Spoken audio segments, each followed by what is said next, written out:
So fixing the sprayer is going to be one of my winter projects.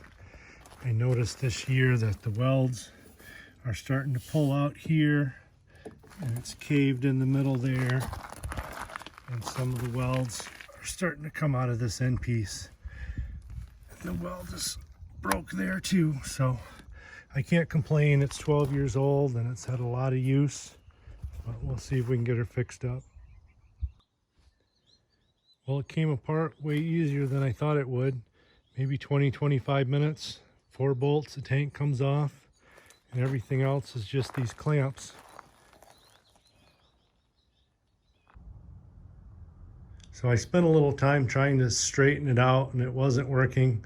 So I ended up just cutting that whole beam right out, and then I cut the 2 3-point hitch attachments off, and I'm going to replace that whole thing with a piece of angle iron that I just got at the scrap metal yard.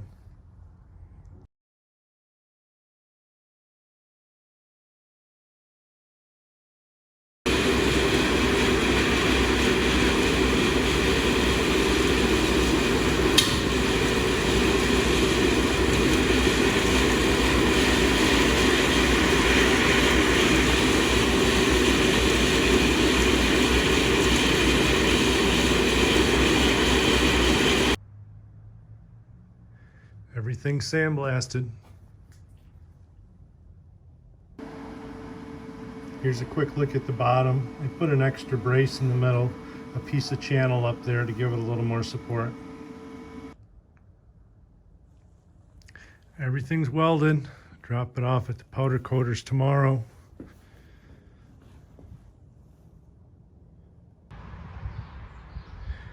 Just got it back from the powder coaters. Turned out pretty good.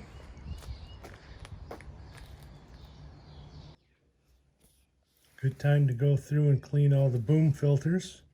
I try to do this a couple times a year if I use it a lot. Quite a bit of junk on there. Got it all back together. Everything seems to be working good. Take her out and give her a try.